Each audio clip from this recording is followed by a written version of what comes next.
Jerusalém ardia. As muralhas haviam caído, o templo estava em cinzas e pelas ruas o silêncio era mais doloroso que o choro. No meio daquele cenário de destruição, um homem caminhava sozinho, como quem carrega o peso de uma nação nas costas.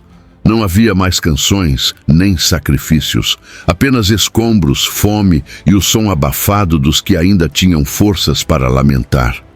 Esse homem, o profeta Jeremias, escreveu algo que por séculos ficou como um eco distante no coração das Escrituras. Um texto denso, triste, mas que esconde uma das declarações mais poderosas da Bíblia. No auge do lamento, surge um grito, não de desespero, mas de esperança. Algo que não parece pertencer àquele ambiente de ruína. O que teria Jeremias descoberto entre os destroços? E por que essa descoberta foi esquecida por tantos?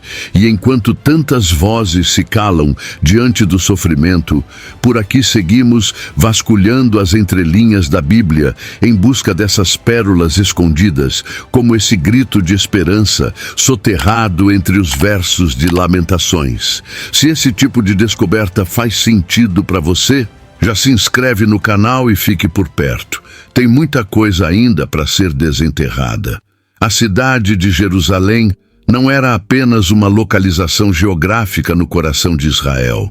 Ela era o símbolo da presença divina, o centro da adoração, o lugar onde o povo encontrava sentido espiritual e identidade nacional. Ver seus muros derrubados, o templo destruído e suas ruas cobertas por cadáveres era mais do que uma tragédia. Era como se o próprio céu tivesse silenciado. Lamentações, capítulo 3. Nasce deste cenário de devastação. Mais do que um poema de tristeza, é o testemunho de uma alma que se recusa a se calar diante do horror. A dor aqui é profunda demais para ser escondida. Ela se transforma em linguagem. O sofrimento ganha palavras. O luto encontra voz. As palavras escritas por Jeremias não são organizadas apenas por emoção, mas seguem uma estrutura poética densa, quase matemática. O capítulo inteiro é organizado em acróstico hebraico, um poema estruturado pelas letras do alfabeto. Isso revela algo surpreendente. Mesmo em meio ao caos, existe ordem. Mesmo na mais escura noite da alma, há um Deus que permite que se registre a dor com dignidade.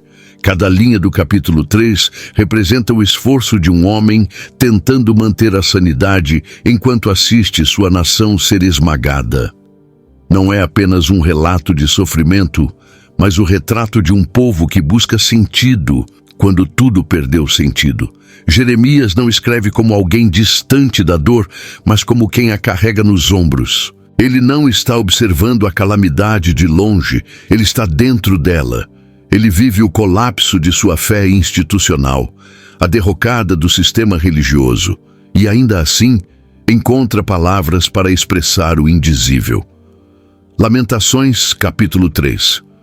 Não é só um texto sobre ruínas, é uma tentativa humana e profundamente espiritual de se relacionar com Deus quando Deus parece ter desaparecido.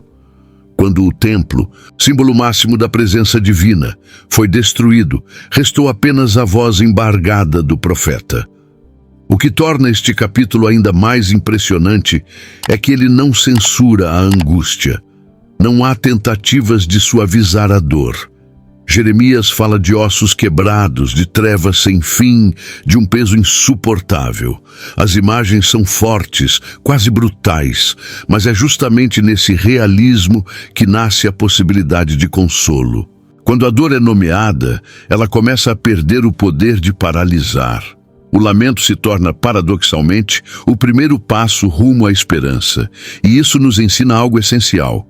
Deus não exige que a gente sorria no meio do sofrimento, mas Ele acolhe até os gritos. Esse pano de fundo, sombrio, brutal, humano, é o que dá profundidade ao segredo escondido neste capítulo. Antes de qualquer revelação de misericórdia ou resgate, é necessário mergulhar na densidade da dor. Só assim é possível compreender o impacto do que será revelado mais adiante.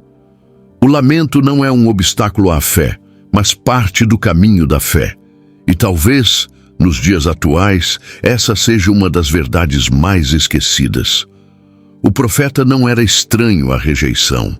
Desde os primeiros anos de seu ministério, Jeremias enfrentou zombaria, perseguição e isolamento, mas nada o preparou para ver a cidade santa em ruínas.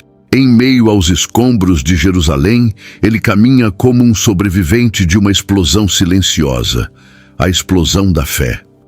O silêncio de Deus nesse cenário parece ensurdecedor.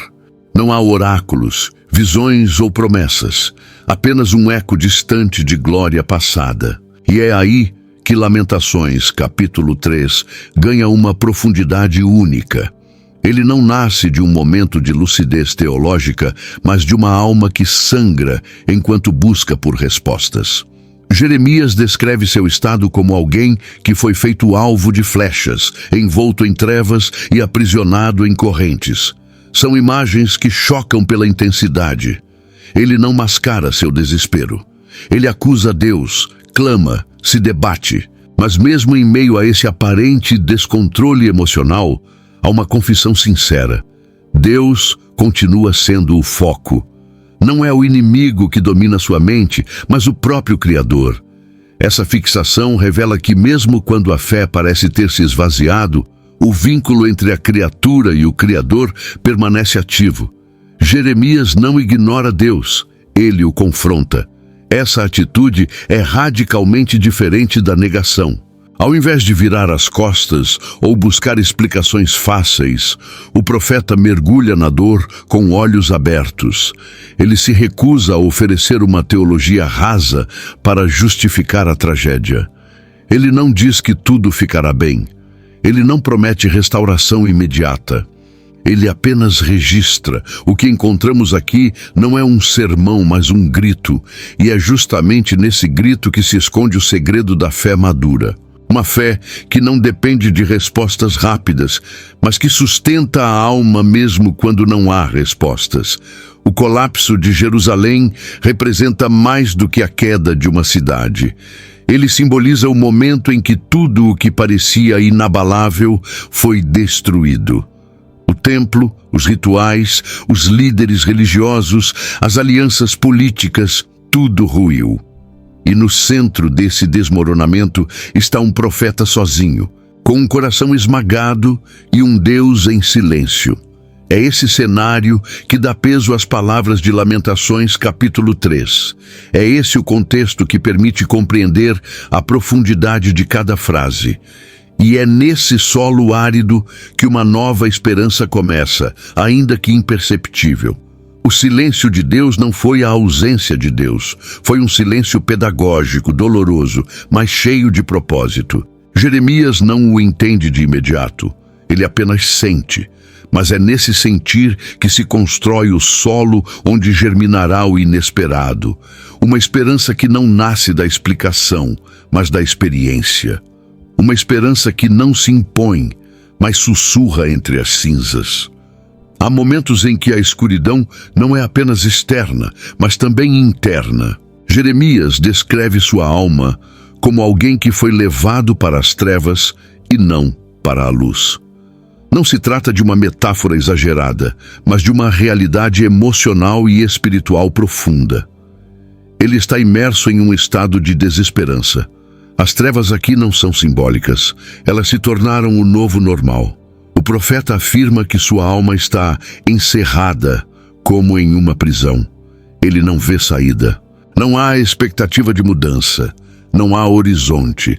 Esse tipo de dor é difícil de explicar para quem nunca passou por ela. É o tipo de sofrimento que consome por dentro, que rouba o sabor da vida, que transforma cada dia em uma batalha. Jeremias fala como quem já desistiu de esperar. Ele diz que sua força acabou e, junto com ela, sua esperança.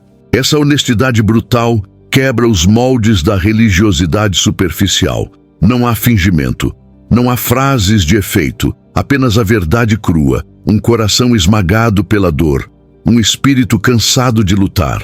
O que impressiona nesse relato é que, mesmo nesse estado, Jeremias continua escrevendo. A dor não o paralisa completamente. Ele ainda consegue articular sua aflição. E é nesse ato, ainda que frágil, que a resistência começa. O simples fato de continuar falando, de continuar registrando, já é uma forma de resistência contra o colapso. Isso nos ensina que, mesmo quando tudo parece perdido, o simples ato de não se calar já é um sinal de vida.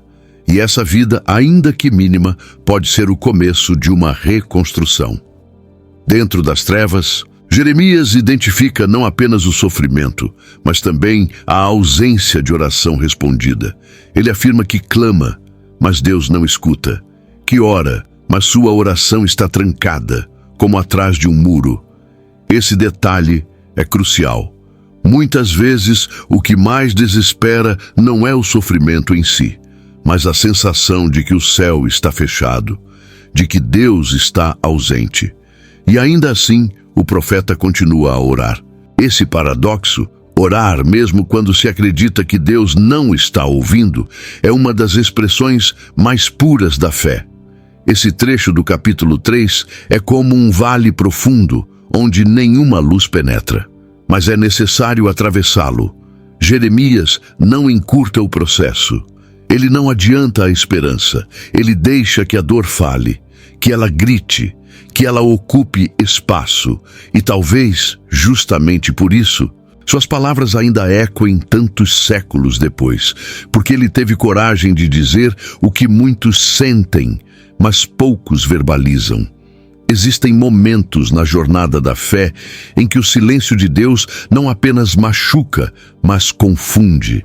Jeremias, com uma alma em frangalhos, descreve a sensação de ser rejeitado por aquele a quem sempre serviu. Ele se vê como alguém enredado por um Deus que se tornou inimigo. A imagem que ele usa em Lamentações, capítulo 3, é chocante. Deus teria sido como um urso ou um leão à espreita, pronto para despedaçá-lo. Essa linguagem nos tira do conforto da teologia fácil e nos lança no coração de um relacionamento real, onde a dor e o amor se entrelaçam em tensão quase insuportável. Essa percepção de abandono espiritual não é inédita nas Escrituras. Davi, em diversos salmos, também clama por um Deus que parece escondido. Jó questiona o motivo de ter nascido. Até mesmo Jesus, no auge de sua dor, repete as palavras do Salmo 22, versículo 1. Deus meu, por que me desamparaste? Jeremias se insere nessa mesma linhagem de almas que não disfarçam sua angústia. Isso mostra que a fé não é incompatível com o questionamento. Pelo contrário, é no questionamento sincero que muitas vezes a fé se purifica. Ao se sentir como alvo da ira divina, o profeta revela a profundidade do seu vínculo com Deus. Ele não é indiferente, ele não se desligou. Sua dor, paradoxalmente, é prova de sua conexão. A ausência sentida só é dolorosa porque um dia houve presença. Isso nos ensina que até mesmo os sentimentos mais sombrios podem ser um testemunho de que Deus já habitou aquele coração. O amor não correspondido dói porque, em algum momento, foi recíproco. A crise de Jeremias não é de ateísmo, mas de saudade de um Deus que parecia ter partido. O mais poderoso nesse trecho não é apenas a queixa, mas o fato de que ela é dirigida ao próprio Deus. Jeremias não fala sobre Deus para outros, ele fala diretamente com Deus, ainda que em tom de acusação.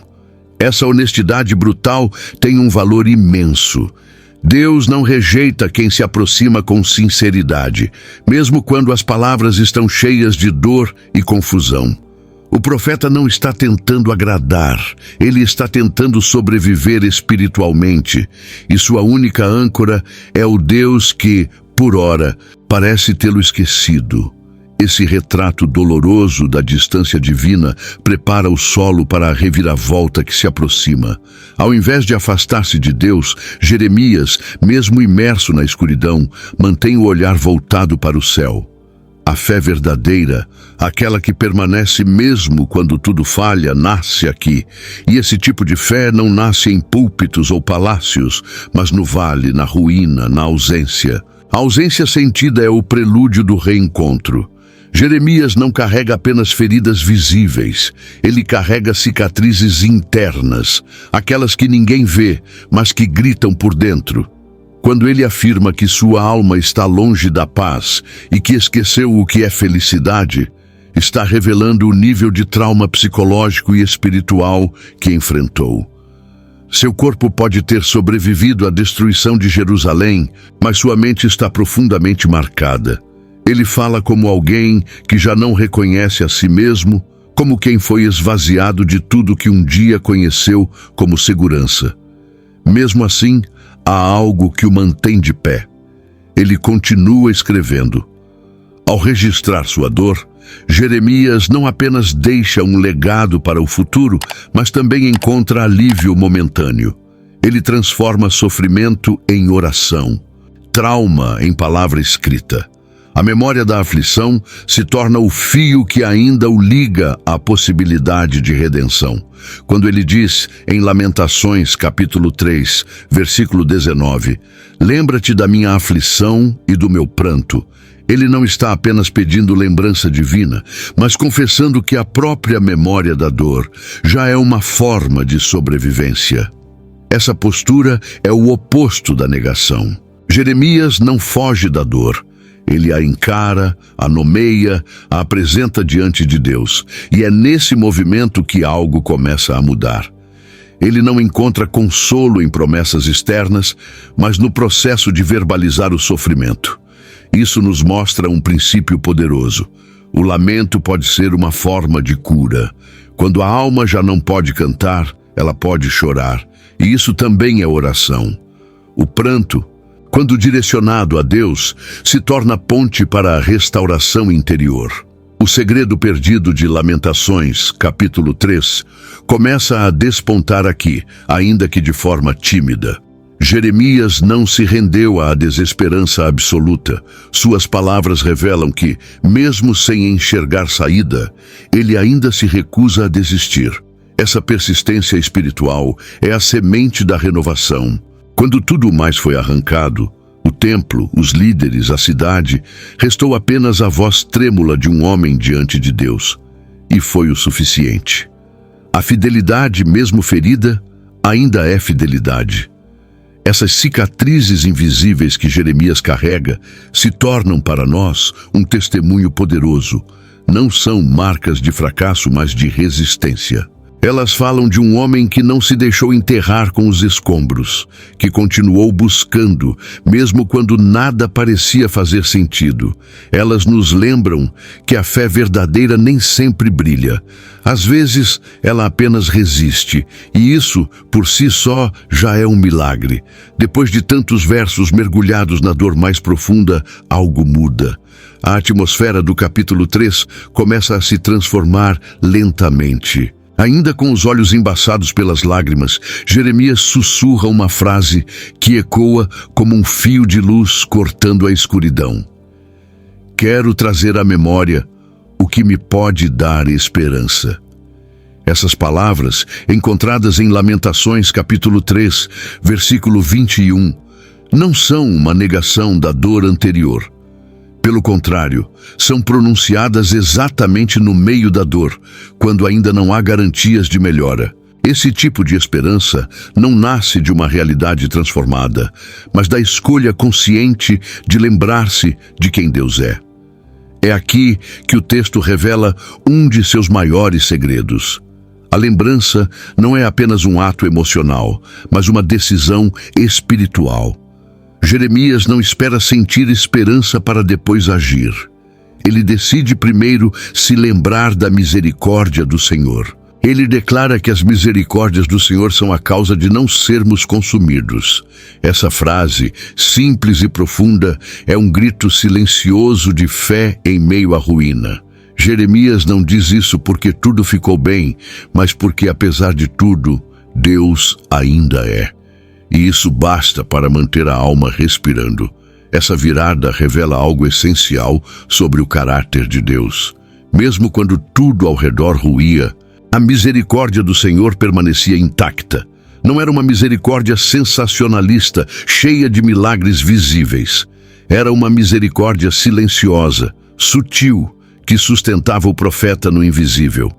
A palavra hebraica para misericórdia aqui carrega a ideia de fidelidade, amor leal, cuidado constante. Ou seja, não se trata de um alívio momentâneo, mas de uma presença que permanece mesmo quando não é percebida.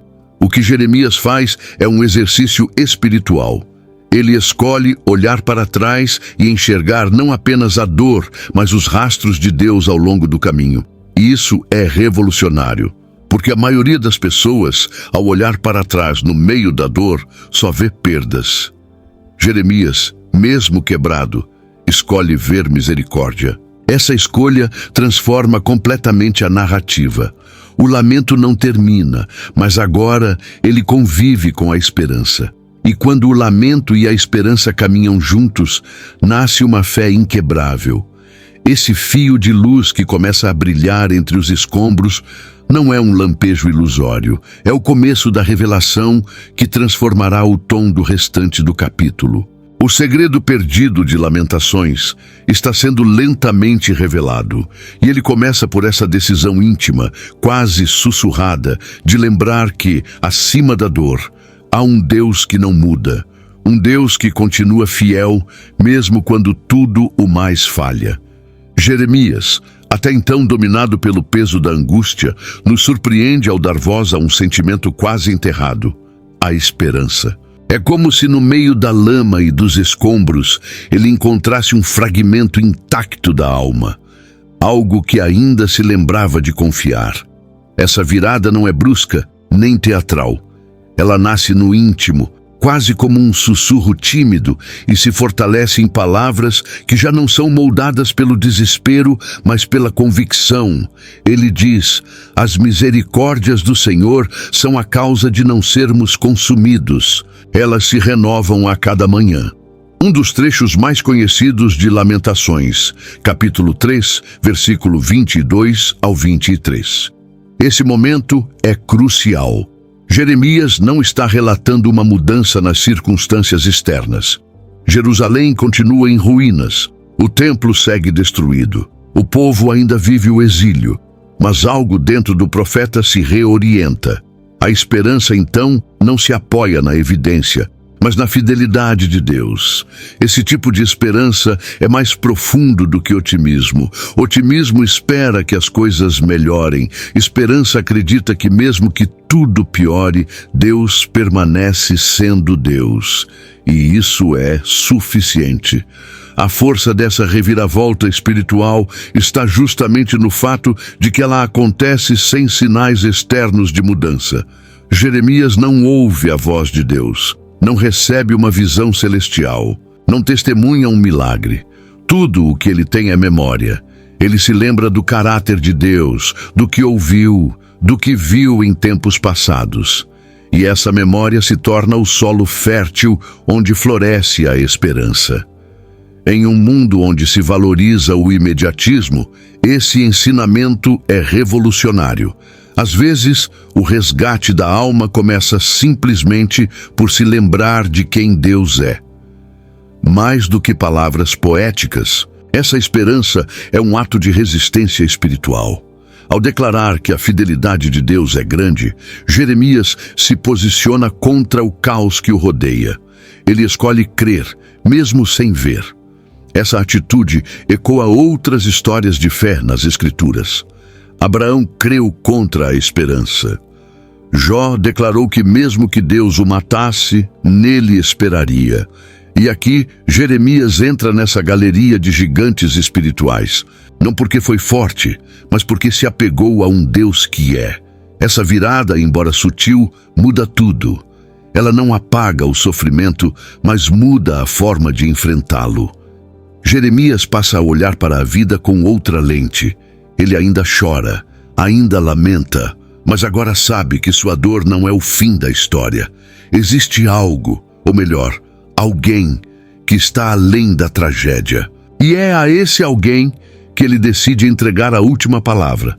A afirmação de que as misericórdias do Senhor se renovam a cada manhã não é apenas um consolo poético, é uma revelação espiritual profunda. Jeremias está nos dizendo que o cuidado de Deus não é estático, nem preso ao passado. É algo que se reinventa, se reapresenta, se atualiza.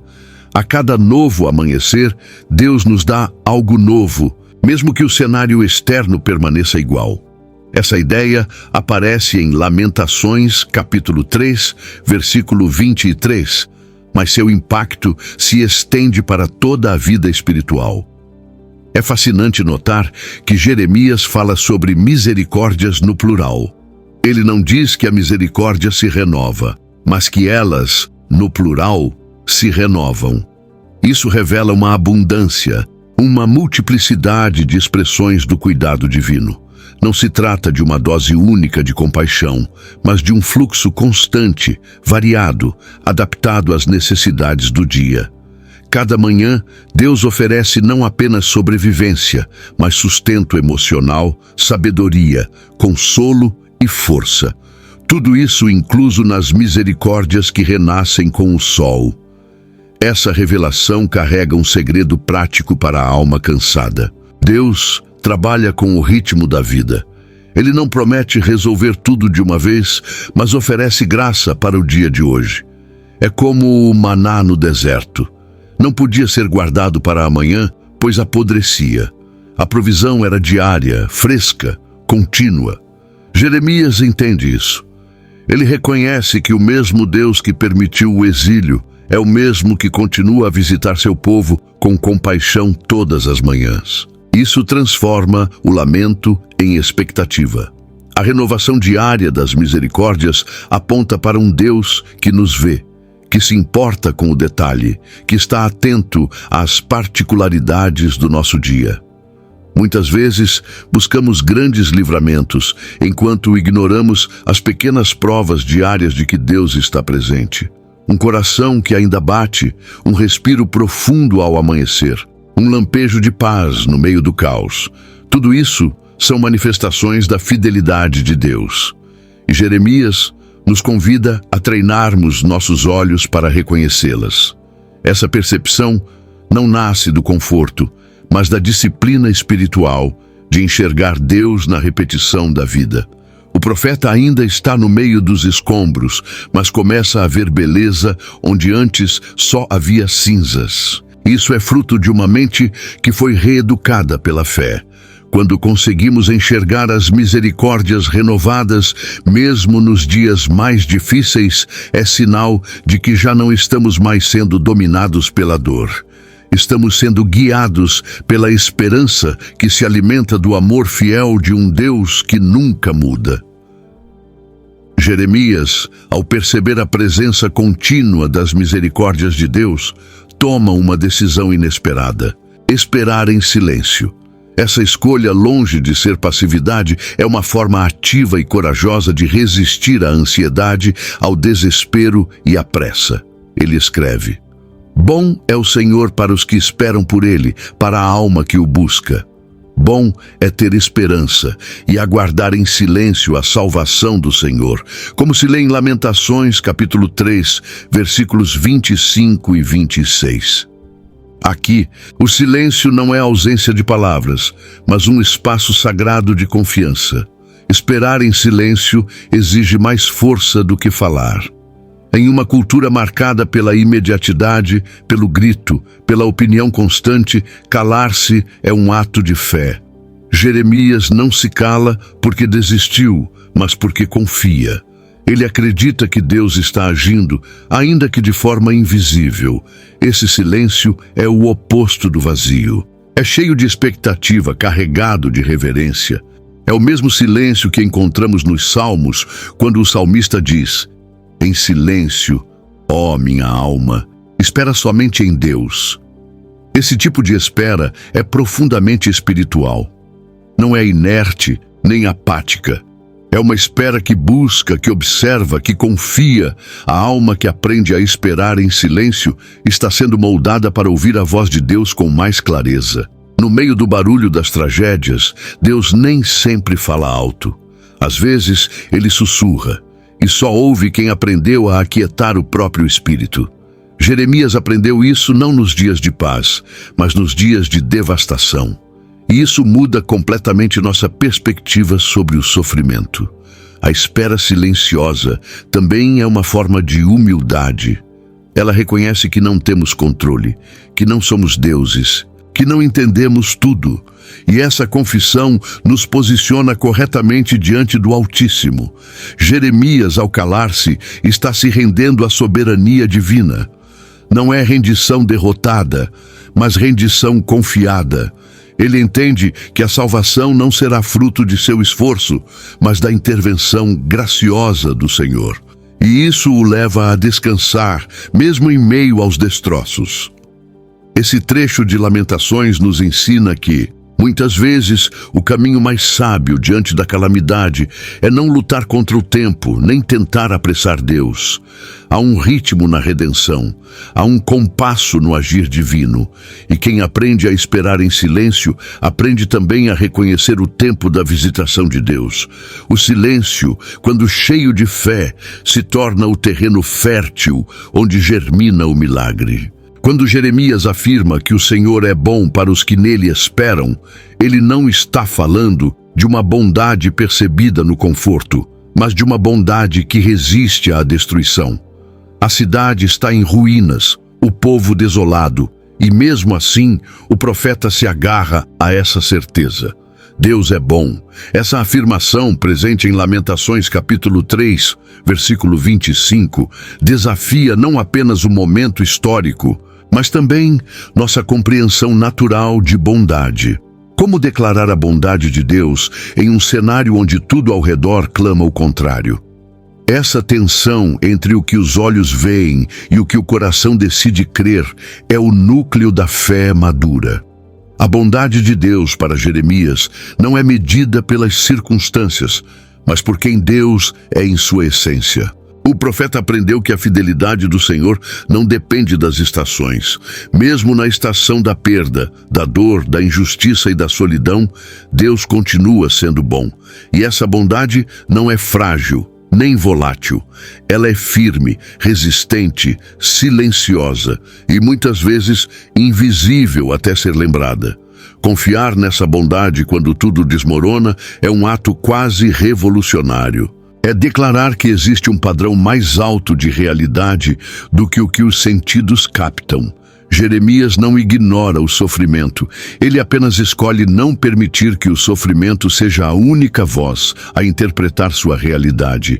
Ele decide ouvir, no meio dos escombros, a memória de um Deus que age com justiça, mesmo quando o juízo parece contradizer o amor. Ele vê na dor não o fim da bondade divina, mas o caminho misterioso pelo qual essa bondade ainda pode operar. Esse tipo de fé é raro. Ele não nasce da prosperidade, mas da luta. Jeremias, como Jó, passa a confiar em um Deus que não entende completamente. É a confiança no caráter, não nas circunstâncias. O profeta começa a ensinar ao seu coração o que ele já sabia em teoria. Que a bondade de Deus não precisa de evidências para ser verdadeira. Essa confiança permite que a alma respire, mesmo em meio ao ar rarefeito da crise. A bondade de Deus, quando posta à prova, revela sua força. Não é uma bondade frágil que só funciona em tempos de paz. É uma bondade que suporta ser questionada, investigada, ferida e ainda assim permanecer intacta. Jeremias não apenas proclama essa verdade, ele a vive. E sua experiência se torna convite para todos que, mesmo sem entender tudo, se recusam a deixar de confiar. Jeremias, ao continuar sua reflexão, revela uma compreensão surpreendente do sofrimento. Ele pode ser instrumento de disciplina divina. Em Lamentações, capítulo 3, versículo 27, ele afirma que bom é para o homem suportar o jugo na sua mocidade. Essa afirmação pode soar desconcertante para muitos. Como pode o jugo, símbolo de peso e restrição, ser algo bom? Mas Jeremias está nos apontando para um princípio profundo. O sofrimento, quando vivido com fé, pode moldar, purificar e preparar a alma de maneira única. A dor nunca é agradável, mas nas mãos de Deus, ela não é inútil. Jeremias entende que o peso da dor, quando suportado sob a orientação divina, gera frutos que não podem ser produzidos de outra forma. É como o fogo que purifica o ouro ou o cinzel que esculpe a pedra. O sofrimento não é um fim em si mesmo, mas um processo. Deus não é sádico, Ele é um pai. E como pai, Ele disciplina não para destruir, mas para fortalecer. Essa é a mesma ideia presente em Hebreus capítulo 12, do versículo 5 ao 11, onde a disciplina do Senhor é descrita como expressão do seu amor. A geração de Jeremias havia se afastado dos caminhos do Senhor. Sua dor não era apenas resultado de decisões alheias, mas também consequência coletiva de uma rebelião espiritual. Ao aceitar o jugo, o profeta demonstra humildade. Ele não se coloca como vítima passiva, mas como alguém disposto a aprender com o sofrimento. Essa postura é rara, especialmente em tempos onde a tendência é sempre buscar culpados externos. Jeremias nos ensina que reconhecer o papel do sofrimento como parte do processo divino é um passo essencial para a restauração. Essa disciplina não é apenas correção, é formação. Deus está esculpindo algo novo em Jeremias e, por extensão, em Israel. A dor esvazia o orgulho, revela as verdadeiras motivações, destrói as falsas seguranças. Ela pode ser cruel aos olhos humanos, mas quando atravessada com fé, se torna solo fértil para uma espiritualidade profunda.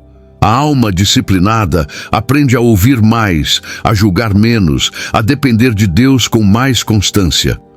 O sofrimento, quando vivido em comunhão com o Senhor, se torna uma sala de aula espiritual. Ao olhar o sofrimento com essa lente, tudo muda. Jeremias não romantiza a dor, mas também não a desperdiça. Ele a integra à sua jornada de fé. O jugo na juventude não é castigo cruel, mas oportunidade de amadurecimento precoce. Essa perspectiva nos convida a ressignificar nossas próprias lutas e a reconhecer que, mesmo no sofrimento, Deus ainda está nos moldando com propósito. Jeremias leva sua reflexão a um ponto ainda mais profundo: a espiritualidade que nasce do quebrantamento silencioso. Ele escreve que é bom que o homem se assente sozinho e fique calado, porque Deus o pôs sobre ele, como está em Lamentações capítulo 3, versículo 28.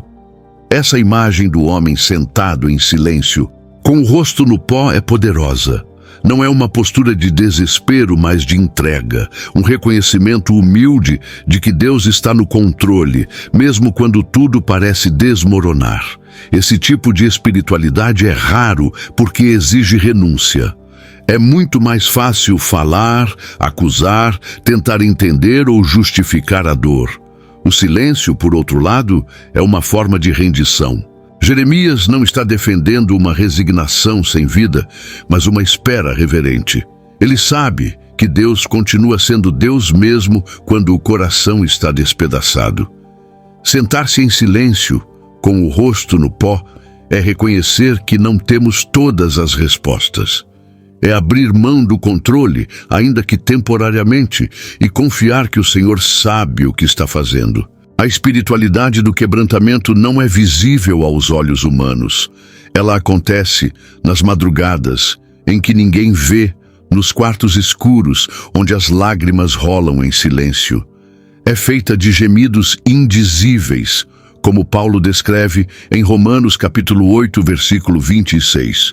E são justamente esses momentos que mais revelam a autenticidade da fé, quando não há palco, nem aplauso, nem plateia, apenas o coração e Deus. Jeremias compreende isso profundamente. Ele sabe que por trás do caos, Deus está mais próximo do que nunca.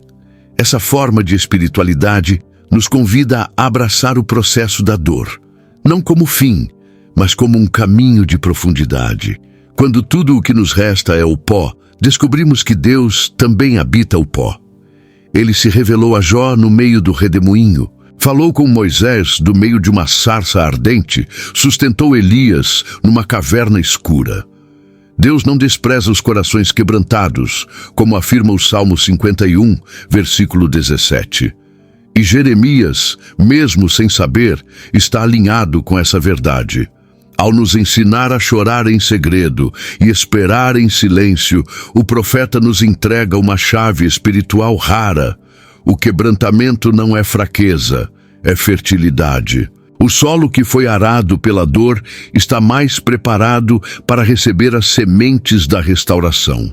E quem aprende a ficar calado diante de Deus está mais pronto para ouvir o som suave da sua voz quando ela voltar a se manifestar. Quando Jeremias fala em colocar a boca no pó, talvez ainda haja esperança, ele nos apresenta uma imagem de total rendição e, ao mesmo tempo, de início de reconstrução. Em Lamentações, capítulo 3, versículo 29, essa metáfora densa sugere mais do que humilhação. Aponta para um tipo de fé que nasce depois que tudo o mais foi desfeito. É nesse lugar de absoluta vulnerabilidade que a confiança começa a ser reerguida, não com as pedras antigas, mas com os escombros da alma quebrada. Jeremias está mostrando que é possível recomeçar, mesmo sem entender como. A confiança que surge nesse ponto não é euforia, nem negação da dor. É uma convicção silenciosa de que Deus ainda está presente. A boca no pó representa a disposição de não levantar antes do tempo, de não apressar a redenção. Isso exige coragem espiritual. Não é fácil permanecer prostrado quando tudo dentro de nós clama por fuga ou explicação. Jeremias ensina que a fé, muitas vezes, floresce quando aceitamos ficar onde estamos, permitindo que Deus nos encontre ali, no chão. Ele não nos apressa, Ele nos visita. Essa reconstrução não se dá por força humana, mas pela iniciativa divina. A boca no pó é paradoxalmente uma posição de oração, não de palavras gritadas, mas de silêncios sagrados. Jeremias reconhece que ainda pode haver esperança, e essa esperança não nasce do que ele vê, mas do que ele escolhe crer. Essa é a essência da fé que reconstrói. Confiar antes de ver, obedecer antes de entender, descansar antes da resposta. É esse tipo de fé que Deus honra, como vemos em Hebreus capítulo 11, versículo 1. A fé é a certeza das coisas que se esperam e a prova das coisas que se não veem. O profeta nos ensina que os escombros não são o fim. Eles podem se tornar alicerces. Deus é especialista em reconstruir do nada, em fazer brotar vida onde só havia morte. A destruição de Jerusalém não era o ponto final da história, mas um ponto de inflexão. Algo novo estava prestes a nascer, e Jeremias, mesmo sem ter todas as respostas, se posiciona como alguém disposto a participar disso. Sua alma, ainda ferida, começa a olhar para o futuro com outro olhar. Quando decidimos confiar mesmo no pó, algo em nós muda. A dor não desaparece, mas se torna suportável. O luto continua, mas já não domina. A perda ainda dói, mas já não define. E nesse processo, começamos a ver sinais de vida onde antes só havia ruínas. É assim que a fé se reconstrói, não com certezas absolutas, mas com entrega contínua. À medida que Jeremias desce ao fundo da alma, um novo elemento começa a emergir com força: a oração. Não uma oração polida ou litúrgica, mas um clamor nascido do desespero. Em Lamentações, capítulo 3, versículo 56, ele diz: Tu ouviste a minha voz, não escondas o teu ouvido ao meu suspiro, ao meu clamor. Essa frase carrega o peso de alguém que já gritou muito e achou que ninguém estava ouvindo. Agora, com surpresa e alívio, percebe que Deus estava sim escutando, mesmo os suspiros. Essa descoberta muda tudo. O clamor que parecia sumir no ar, na verdade, subia até o trono de Deus. E isso nos ensina uma verdade poderosa. Não há oração perdida. Cada suspiro, cada lágrima não dita, cada angústia calada, tudo isso é captado por um Deus que se compadece. Jeremias não precisou de grandes palavras. Ele apenas derramou a alma, e isso foi suficiente. A oração se torna, então, a ponte entre a dor mais crua e a esperança mais real. É importante notar que Jeremias ora mesmo sem garantias de mudança imediata. Ele clama porque não sabe mais o que fazer, mas ainda crê que Deus é capaz de ouvir. Essa postura nos convida a abandonar a ideia de que só devemos orar quando temos certeza da resposta. Pelo contrário, oramos justamente porque não temos controle. A oração aqui não é mágica, mas relacionamento. É diálogo real entre uma alma ferida e um Deus paciente. Esse tipo de oração não se aprende em manuais. Ela nasce da convivência com a dor. E quanto mais verdadeira é a dor, mais sincera se torna a oração. O desespero depura as palavras, tira os excessos, elimina o orgulho. E nesse espaço de total sinceridade, Deus responde. Jeremias descobriu isso quando tudo parecia sem sentido. Seu clamor encontrou eco nos céus, não porque fosse bonito, mas porque era verdadeiro. O clamor que sobe em meio ao caos é a forma mais pura de fé. Ele diz: Senhor, mesmo que não veja, mesmo que não entenda, eu me recuso a me calar. E essa recusa é a fagulha que reacende a alma. A oração, mesmo entre lágrimas, se torna o trilho por onde Deus conduz a alma ferida de volta ao caminho da esperança. A última sessão de Lamentações, capítulo 3, é marcada por uma súplica profunda. Jeremias encerra o capítulo não com soluções, mas com um apelo. Tu, Senhor, advogaste as causas da minha alma, remiste a minha vida. Como se lê no versículo 58. Essa declaração mostra que, mesmo depois de tudo, Deus se levanta em favor dos que clamam. Ele não apenas escuta, ele age, ele defende, ele redime. E esse grito ouvido no caos continua ecoando até hoje. O que torna esse grito tão relevante é que ele nasce em um contexto semelhante ao nosso. Confusão, perdas, injustiças, aparente silêncio divino. Quantas vezes nos sentimos como Jeremias, presos entre a fé e o medo, entre a lembrança do que Deus já fez e a incerteza sobre o que Ele ainda fará? O segredo de Lamentações, capítulo 3, é que Deus nunca deixou de ouvir.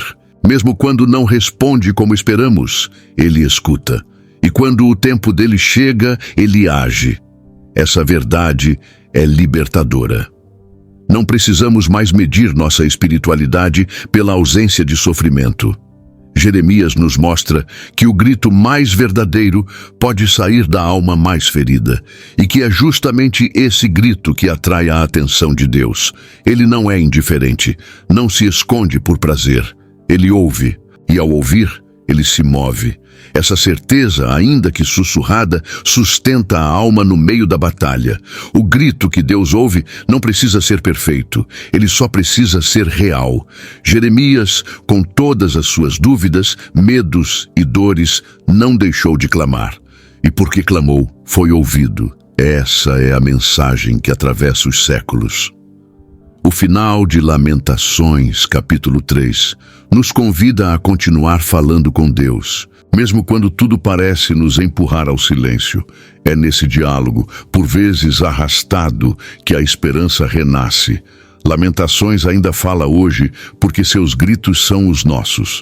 Suas perguntas ainda são feitas por corações modernos, e suas respostas, mesmo veladas, ainda carregam vida. O segredo perdido de Lamentações 3 não é uma fórmula, é uma jornada. E quem se dispõe a percorrê-la encontra não apenas consolo, mas o próprio Deus. Quantas vezes sua alma já gritou em silêncio como Jeremias? Compartilhe nos comentários o que sustentou sua fé nos dias mais escuros. E se este vídeo trouxe luz ao seu coração, envie para alguém que precise lembrar que Deus ainda ouve, mesmo no silêncio. E claro, inscreva-se para não perder os próximos tesouros escondidos nas páginas da palavra.